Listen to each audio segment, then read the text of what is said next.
आप सभी का स्वागत है रवि जॉन फार्मिंग लीडर में। मैं रवि त्यागी, आपका होस्ट एंड दोस्त।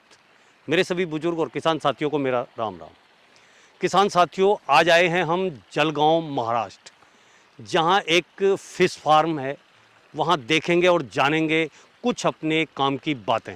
तो साथियों, यहां हम आज देखेंगे पंगेसियस बासा मछली की हैचरी, जहां वो इनसे बच्चे तैयार कर रहे हैं और आगे सप्लाई भी करेंगे। तो जानेंगे फिश फार्मिंग की कुछ अनछुए अनजाने पहलुओं के बारे में। तो चलिए शुरू करते हैं।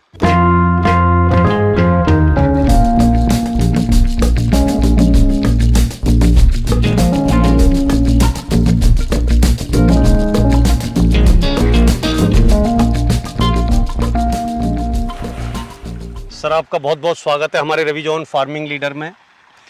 मेरे जो दर्शक हैं, मेरे जो भाई हैं, वो आज हमें और आपको जब देख रहे हैं कैमरे की नज़र से, उन्हें आप एक बार अपना और अपने फार्म का परिचय दें कि ये कहाँ पर स्थित है और आप क्या क्या कर रहे हैं यहाँ पे।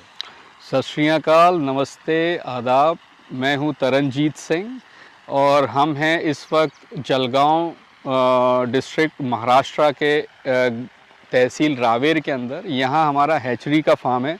हमारे कंपनी का नाम है रूरल मरीन प्रोडक्ट्स और यहाँ पे हमारी 10 एकड़ की फैसिलिटी है, जिसके अंदर हमारी पंगेशियस बासा फ़िश की हम हैचरी का काम कर रहे हैं, ब्रीडिंग का काम कर रहे हैं।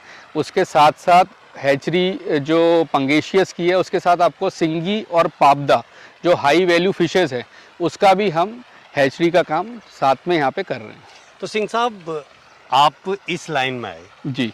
आपका जो पहले से जो पैतृक काम है, जो खानदानी काम है, वो क्या थे और आप इस लाइन में एकदम से आए या कुछ प्लान के साथ आए, या ऐसा क्या हुआ कि आप जो है फार्मिंग के क्षेत्र में आ गए? देखिए, मैं थोड़ा सा मेरे बारे में बता दूं। मेरी एजुकेशन जो है वो MBA मैंने किया है फाइनेंस में। उसके बाद हमारा जो आपने जैसे जिक्र किया पैतृक काम हमारा जो FMCG गुड्स का था जी। और उसके बाद मैं रॉयल एनफील्ड कंपनी का मोटरसाइकिल्स का डीलर भी हूँ। बिल्कुल। एक त्यागी जी, मेरे उसमें पहले से था कि भाई मैं कुछ और मुझे एक्सपेंशन करना है, मुझे ग्रोथ करनी है, मुझे लाइफ में कुछ इस्टेब्लिश करना था। तो मैं काफ़ी नए नई चीज़ों को एक्सप्लोर करता रहता था और काफ़ी एक्सप्लोरेशन के बाद मुझे ये जो फ़िश फार्मिंग का जो हमारा कॉन्सेप्ट है वो मुझे बहुत पसंद आया, क्योंकि इसके अंदर एक जो हमारे कुछ जो भी बिज़नेस हम करते हैं उसके कुछ जो शॉर्ट कमिंग्स होते हैं, जो कमियां होती है, वो कमियां इस बिज़नेस में नहीं थी।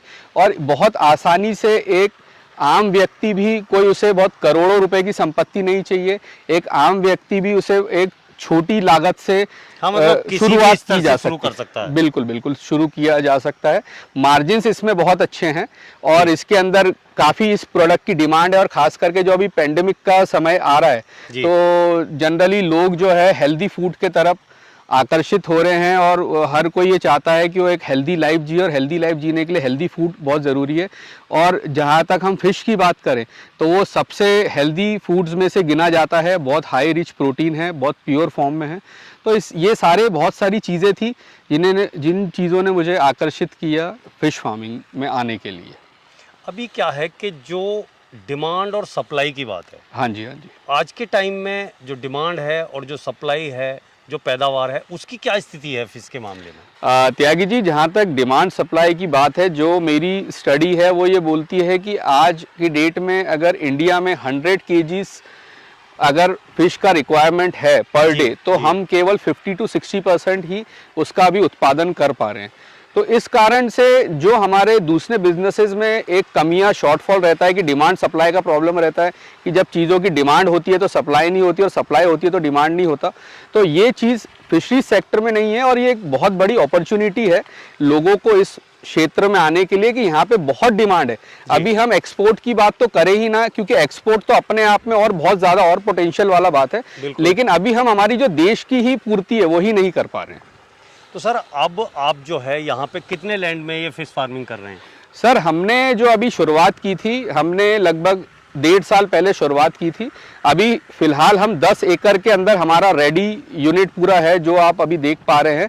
और जस्ट सामने अगर मैं बात करूं तो हमारा अराउंड 23 एकर्स जो है वो अंडर कंस्ट्रक्शन है, जिसके अंदर पॉन्ड्स तैयार हो रहे हैं। हाँ, अभी देख रहे हैं वो उधर जो पहाड़ दिखाई दे रहे हैं उसके नीचे जी आपका काम चल रहा है। जी जी जी। तो ये तकरीबन ऊपर वाले की कृपा से अगर ये सब कुछ सही चलता रहा तो आप जब नेक्स्ट विजिट करेंगे यहाँ पे 3-4 मंथ्स के बाद, तो ये हमारा लगभग 33 एकर्स का फार्म पूरा तैयार हो चुका होगा, जहाँ पे हम बेस्ट क्वालिटी का पंगेशियस सीड और सिंगी और पाबदा का बेस्ट क्वालिटी का सीड हम आपको यहाँ से पूरे ऑल ओवर इंडिया में हम सप्लाई करेंगे। तो सिंह साहब, जैसा कि मैं देख पा रहा हूँ जी कि प्रकृति के हिसाब से जी ये आपकी जो जगह है, जी नेचुरल जो भी चीज़ें आपको ऊपर वाले की तरफ से यहाँ गिफ्ट में मिली हैं जी, वो क्या क्या हैं यहाँ? यहाँ पे सर हमें जो मैं एक चीज़ ये जानकारी देना चाहूँगा मेरे फिश फार्मिंग के जो भाई हैं जो इस क्षेत्र में आना चाहते हैं उनको, कि कोई भी काम में आने से पहले उसकी स्टडी करना बहुत ज़रूरी है। तो उसी प्रकार से फ़िश फार्मिंग में आप सेक्टर की तो स्टडी करिए, लेकिन जो भी आप एरिया आपका चूज़ करते हैं उसकी मिट्टी और पानी की जांच जरूर करवाएं। बिल्कुल बिल्कुल। ICAR के कुछ पैरामीटर्स हैं, गवर्नमेंट के कुछ पैरामीटर्स हैं कि फिश फार्मिंग के लिए क्या क्या गुणवत्ता होनी चाहिए मिट्टी की, पानी की, वो आप जांच करा लें। क्योंकि अगर आपने इन्वेस्टमेंट भी किया है, आपका ज़मीन भी है, सब कुछ है, लेकिन अगर कहीं ना कहीं वो जो पैरामीटर्स होने चाहिए वो नहीं होंगे तो भी आप कहीं ना कहीं रह जाते हैं। तो पैरामीटर ज़रूर चेक करा लें। पैरामीटर्स हमने चेक कराए थे, ये यहाँ के हमारे सारे पैरामीटर्स बहुत पॉजिटिव थे। उसके अलावा जो फिश फार्मिंग के लिए जो सबसे मेन चीज़ है वो है पानी। ज़मीन के बाद आती है पानी की बात। तो पानी का हमारे जो ये फार्म बना हुआ है यहाँ पे हमें 3 साइड से नेचुरल तालाब हमारे बने हुए हैं, क्योंकि ये पहाड़ों के अंदर एक हमारा जो पूरा हैचरी फार्म है ये लोकेटेड है। तो 3 साइड इसके यहाँ पे नेचुरल पानी इकट्ठा रहता है। तो वो नेचुरल पानी मैच्योर होने के कारण बहुत यानी काइंड ऑफ एक बून है हमारे लिए, एक सौगात है, ऊपर वाले की कृपा है, की देन है जी जी, कि जो एकदम ताज़ा पानी होता है। हम ये नहीं कह रहे कि भाई नेचुरल पानी हो तो ही आप फिश फार्मिंग कर सकते हैं, लेकिन अगर आपको अपने एरिया के आसपास कहीं भी ऐसे नेचुरल पानी के स्रोत मिलते हैं जहाँ पे थोड़ा सा पानी मैच्योर हो, जो थोड़ा लाइट ग्रीन कलर का हो, तो वो आपके लिए मतलब 100+100 वाली बात हो जाएगी। तो वो आप देख सकते हैं। लेकिन अगर आपको नहीं भी मिलता है तो ऐसा कोई प्रॉब्लमेटिक नहीं है, आप अपने कुएं के और बोरवेल के पानी से भी इस चीज़ को बहुत अच्छे तरीके से किया जा सकता है। तो सिंह साहब, फिश फार्मिंग तो हमारे यहाँ जो है बहुत से लोग कर रहे हैं, लेकिन आपने ये हैचरी वाला जो कॉन्सेप्ट है और ये से सब डेवलप करने का आपके दिमाग में किस वजह से आया? उसका कारण क्या था कि आप किसानों के लिए कुछ अच्छा कर पाएँ, कुछ उन्हें आगे बढ़ा पाएँ? त्यागी जी, जो चीज़ें मैंने डिफ़िकल्टीज फेस की थी, सबसे मेन जो हमें समस्या आती है कि हमने मन बना लिया कि हमें फ़िश फार्मिंग करनी है, सब कुछ करना है, लेकिन सबसे जो मेन उसमें कंपोनेंट है, जो सबसे मेन उसका जो एक मेन उसका जो भाग है वो है फ़िश का बच्चा लेना। बिल्कुल, स्टार्टिंग पॉइंट जो होता है वो बच्चे खरीदने से होती है। उसमें ये समस्या आती है कि हम कितने साइज़ का बच्चा डालें, कितना बड़ा बच्चा डालें, कितना पुराना बच्चा डालें, और बच्चे को मेन बात कहाँ से लें। क्योंकि देखिए, अगर हमको अच्छी फसल चाहिए तो अच्छा बीज डालना पड़ेगा, अच्छा प्रोडक्शन चाहिए तो फिश की जो सीड है उसकी क्वालिटी बहुत अच्छी होनी चाहिए।